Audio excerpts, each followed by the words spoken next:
Good evening, ladies and gentlemen. Welcome to another exciting episode of the Paul Brown Show. This evening, my guest will be Mr. Eddie Mitchell. He's a public speaker, he's a writer, he's a coach. I mean, he does everything. How you doing there, Mr. I'm Mitchell? fine, thanks very much. Thank you for coming on the show. Oh, you're most welcome. Eddie Mitchell, tell the audience a little bit about yourself. Well, I don't know where to start, but I've lived in the United States. I'm obviously not from the US. I've lived in the United States for almost 31 years now, February the 1st. Came over in '83, and I love it. People here, I don't think appreciate what a fantastic country it is. And it, I know it's going through problems now, but so is everywhere else. Correct. And but it's a great place to live. And one of the things, Paul, that I always like about the United States is that you can wake up in the morning and think, hey, I'd like to do that today. Correct. Whatever it is, you can start a business, you can do whatever, and you can do it. Go live in Europe. You can't do those things. They call you the London Man 11. Why do they call you by that name? Well, number 11 used to be my shirt number when I was playing soccer. So for those who know anything about the game, at those days it was on the left-hand side of the field. So although I wasn't particularly good with my left foot, but I worked at it. One of the coaches criticized me pretty badly one day, and so I really, really worked at it. And now, and I still play in games with the kids and that a little bit, but I've had my left knee replaced 4 times. Oh, okay. And my right knee's not too good. so I struggle a bit now. But every now and again I'll do something and the kids will go, wow, coach, And we're going to talk about your youth program later on and stuff, because I know you're doing an awesome job working with the youth in our community. Well, I love working with the young people. When I moved into the area, first of all, I lived in Hickory, and I worked with the Gang of One there, and also got involved with the Gang of One in Charlotte. Okay. I used to take the groups from the maybe 10 or 12 young people to the games. I'd bring them down to Charlotte to the basketball. Or whatever sport it was, I tried to take them to different sports so they could see, because most of them, they came from poor backgrounds, they didn't have the opportunity to go to these things. And I mean, to take them into the arena to watch the Bobcats, wow, you could see their face, and I think I got a lot of satisfaction out of that. And particularly, they let them on the court at the end of the game, and the kids could do the free throws, and it was something they'd always remember. So I've done that for some time, and I've got this program which is an entrepreneurial program. It allows, when I was growing up, Paul, and I didn't realize this at the time, but when I was growing up, I had my own business. Yes, sir. Now, I cut grass, I ran messages, I peeled potatoes, I shucked peas, anything to make a buck or two. I got, everyone in the neighborhood knew if they needed something, they would come around and say, hey, Eddie, can you go down to the shops for me? Can you especially some of the old people who couldn't peel their potatoes, and then they'd give me something, 6pence or a shilling or small amounts of money. But that added up, and with that money I could go to sports events, and I sure did. I used to go to the soccer games, go to the White City, which is in West London. It's not, I don't think it's there any longer, but they used to have all the big athletic meetings there, and I've seen some tremendous athletes running, just terrific. I used to go to boxing regularly. That was always good fun. Go to Wembley Arena and go to the hockey at Wembley Arena. They had the Wembley Lions. So and London's obviously a great place for sport. I mean, you're surrounded by it.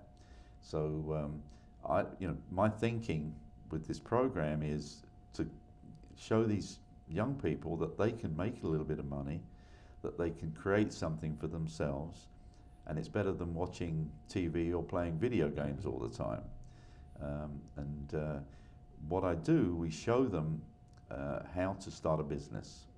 I have bank people and accountants talking to them. I have marketing people, public relations, and we go through the whole gambit. It's a 16-week course, and it's an hour a week. Now, the second hour, in fact, it's 2 hours a week. I'm contradicting myself here. It's 2 hours a week. 1 hour is the business, and the other hour is the sport. And then sport is enormous, as you know. I mean, the money in sport is incredible these days. I mean, when I was playing in England, if you got $200 a week, you were doing okay. Now, I mean, there's players there who get 300,000 or 400,000 a week. Correct. So it's gone way over, you know. So this program also shows them sport. We go to events. I have different sports people come in and talk to them and let them sample the sport. Try lacrosse or try skating and so forth. Okay. So that's the program in a nutshell, and it's aimed at small groups, 12 to 18-year-olds. But having said that, I was amazed because I've been putting it out to people, and I had a meeting this morning, and the gentleman said, "Do you deal with seniors?" And I said, "Well, I don't have a special program for them in terms of this program, but I'd certainly be interested in looking at it. But I do have a program which I call I'm Too Busy to Die." And I run through a day with what I do. You know, my day starts at 4 or 5 in the morning, and I write. So I usually use that for writing, and then goes on with meetings and coaching soccer. I coach at Charlotte Country Day, so I don't have any time to sit around.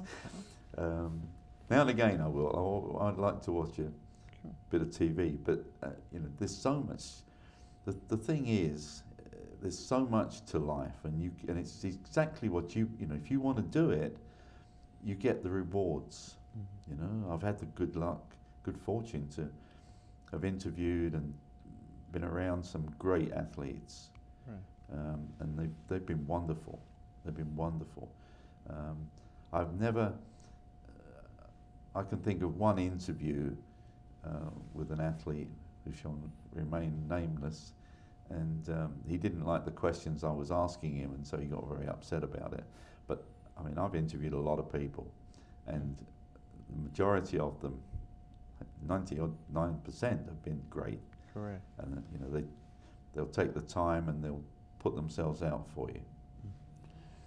Getting back on the entrepreneuring of the youth, why is it so vital that we educate our kids on becoming an entrepreneur, a business owner?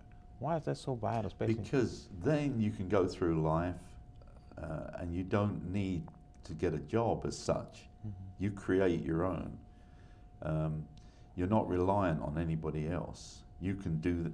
And there's a lot of people, I hope there's a lot of people watching this, and I'd love to hear from them. Sure. Because if they want to get into a business, they can. And it doesn't, they don't have to look at something huge. Maybe they want to put up a lemonade stand on their street corner. Who knows? Okay. Whatever it is. I mean, that's a bit too far down, but it's amazing. I saw an article the other day on the web where a 17-year-old girl, I think she was making jewelry, and the company was worth like 250 million now, and she was 17. So it shows you, now she's an exception, but it shows you that you can do this.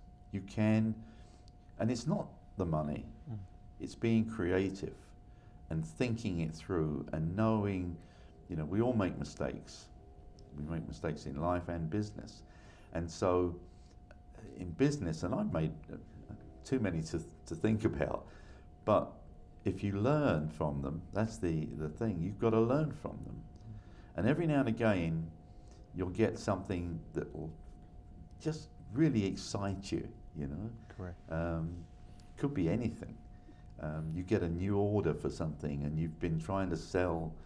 You know, I've written several books that I've not really done a lot with, but someone the other week somebody started to buy my books. I had a couple of sales immediately, and I thought, wow, this is, you know, I was so excited about it. It was a Sunday, and it came up on my computer, and I thought, whoa, you know, and it wasn't the money. The money really was irrelevant. It was the fact that I'd sold what I'd created. Correct. And somebody was reading it. How do you program a young individual into believing in themselves that they can be a successful business owner? It's not just business, Paul. I've been soccer coaching a young man whose mother came to me and said, he's an African American boy, 21 years of age, and his mother told me that he wanted to turn professional. Now, I've heard this a lot, okay? So I worked with him, and I could see that he had tremendous potential, but he didn't believe in himself. So I started working with him and creating an aura. So every session finished with, you know, you're the man, you're the best guy out there. You've really, and I'm not just saying it, the kid's good. He's good. Well, I get an email this morning, he'd gone for some tryouts with professional clubs from Europe that held the tryouts in Florida, and he was signed by a Swedish club. That's I was awesome. so ecstatic. So it takes, sometimes it's just that little encouragement. Yeah, they got to believe, you know. I don't say they got to believe. There's too much negativity out there with people, and if you just encourage them. Going back to this young man, I went to watch him play several times, and I thought, well, he's a good player. I mean, he's a good player, and he was playing in one of the Hispanic leagues.